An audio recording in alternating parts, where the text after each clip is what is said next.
Welcome back, Halo followers. Today, I have 10 different things that E3 2021 is going to answer about Halo Infinite, all right? 99.999% chance. So this is kind of off-the-cuff video, guys. Be sure to smash that like button blue and subscribe. Joining me on the journey of following Halo Infinite. So jumping right into it, at number 10, they are most likely going to briefly, if not for a prolonged time, discuss the beta or insider flights during E3 or shortly after E3. There's some talks and rumors about Halo Infinite being playable as immediately after the E3 event, although that's probably a little bit too hopeful. We do know since the delay last year, they did confirm that after all, they are actually doing public insider flights or maybe even private insider flights. We do know that some people in the community are going to be able to play early. So this is something that I'm really hoping to get clarity on.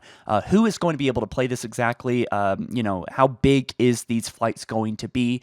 And certainly as you're watching this, guys, or after the video, go sign up for the Halo Insider program. I've left a link down in the description so you can sign up easily and conveniently right there. And you definitely want to be at least have a chance of playing this before release. All right, so number 9, all right, we're probably going to be learning about the marketing roadmap. All right, so this game, and it actually ties into the next one, but this game most likely is going to be releasing in November sometime. And I say that because, well, SANDBOX and also 343 have been promoting the 20-year thing a lot, and Halo 1, way back in 2001, released on November 15th, and that is most likely going to be what we are going to hear about to some extent. Now, there's been a lot of rumors and some evidence to suggest that campaign and then multiplayer are going to release separately. So there might be separate release dates here, right? But we do know that Bonnie Ross teased a while back that November 15th seemed like a good day to basically release Halo Infinite. Some side material like on Amazon that was pointing to some evidence pointing to the fact that November 15th is the day. And this absolutely makes sense. Why not release it on the 20th anniversary of Halo? All right, it's almost too good, and it's almost like it was meant to be, right? So that's actually number 9 and number 8. But number 7, new features in the game mode that we're going to see. And we're also going to see a bunch of other things that kind of tie into the objective, if there is any objective besides just Slayer, but also new functions and features of the map that we're going to see. I'm going to take a wild guess, and based on the 2 images that we've gotten so far, hyping us up for E3 by SANDBOX, that we are going to actually see a 8-minute demo on a winter map that is going to be big team battle, and it's going to most likely have some features and functions in there that we have never really seen before in a Halo game, at least to this extent. I believe that this game is probably going to be at least 20 versus 20 players. It's going to be pretty big. Big team battle, 2.0, as Calabriel has said, which has turned out to at least a couple other things he said is most likely true, right? So anyway, new features in the game mode. What are we going to see there? Certainly going to be revealing most likely this big, fun centerpiece of Halo Infinite that Bonnie Ross confirmed a while back that was not necessarily arena or even battle royale, but most likely a mix of all those things as well as invasion, which is probably going to be taking advantage of armor coatings, which is something that we'll talk about later, but yeah, that might be something that they reveal finally, because we still don't exactly know how it works. And even if you are sure you know how it works, it seems like the masses are still confused. So they need to fix that. At number 6, will Halo Infinite be more casual or competitive? And I think we're going to get little clues and cues on what they've done with the gameplay, right? Obviously, we're going to be watching a player probably run around this multiplayer map, complete some objective, and then that's the end of the demo. But why that is being done, I wonder if it's going to be more focused on the casual aspect. Are they going to get into a new vehicle and just blow enemies away and have stupid fun? Or is it going to be really sweaty competitive gameplay where people are like strafing and moving the thruster pack around and stuff like that? What are we going to see? And I think there's going to be a lot of cues, if not outright just being extremely obvious that this game is geared towards the competitive audience like Halo 5 was. And I would honestly bet it will be more competitive this time around. Hopefully, we'll have more casual elements because Halo always started off as being a casual game. I don't know exactly when it started becoming extremely competitive, but it's both. It's casual and competitive. And to have big team battle modes, whatever the centerpiece mode is, that's probably going to be like the big highlight free-to-play aspect of this game, whether it's Battle Royale or Arena 2.0 or Big Team Battle 2.0. It's going to be geared towards one of those things, casual or competitive. So let me know what you want down in the comment section below. I definitely am aiming for more of a casual experience. So sandbox items is at number 5. What are we going to see with the sandbox? My biggest complaint with Halo Reach, Halo 4, and Halo 5 was that players started with too many abilities, right? And rather, I think that players should have to fight over, let's say, a sprint pickup or a jetpack pickup. These are things that you should find on the arena, right? Which is basically what Halo is. It's an arena shooter, right? So everything should be, on the arena as just sitting there, right?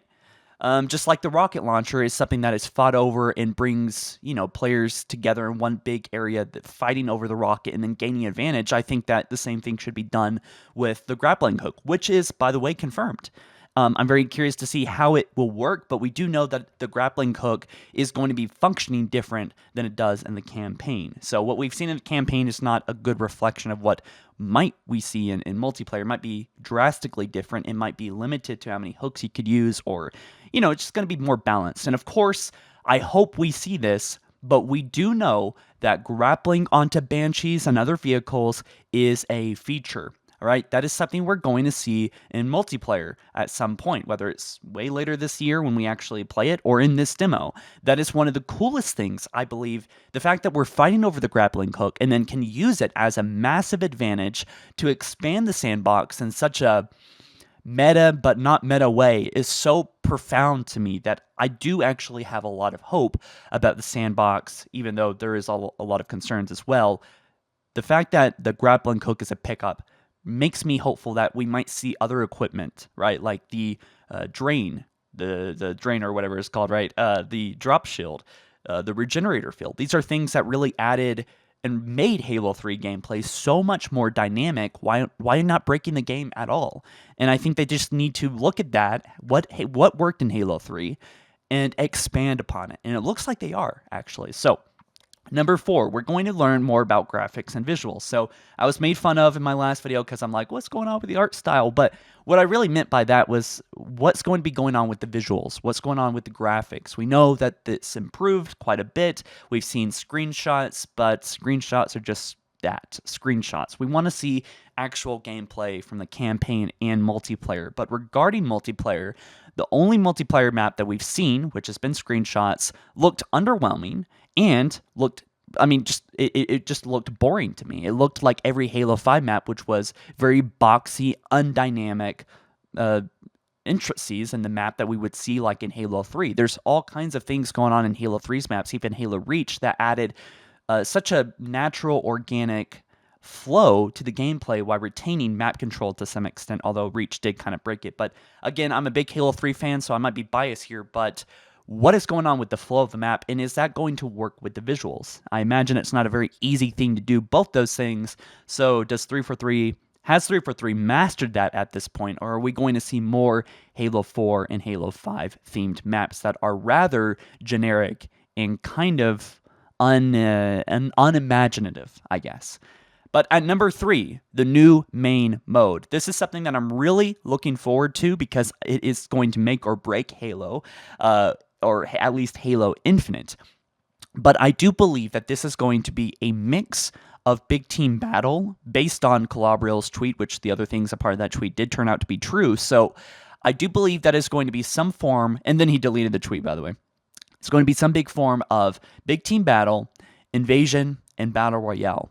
And that sounds really cool to me. I was talking to Sean the other day, and I don't know if I think it did actually make it into the podcast, but we were talking about the main mode, and maybe it's kind of like Battle Royale in the sense that if all of your squad dies, maybe that squad is eliminated. Or maybe every time you die, you have to wait 2 minutes for the next Pelican drop to come in and drop off anyone on your team that has died. And maybe that will greatly give the other team an advantage if you're just waiting around. You die early in your life, and you have to wait for the next respawn.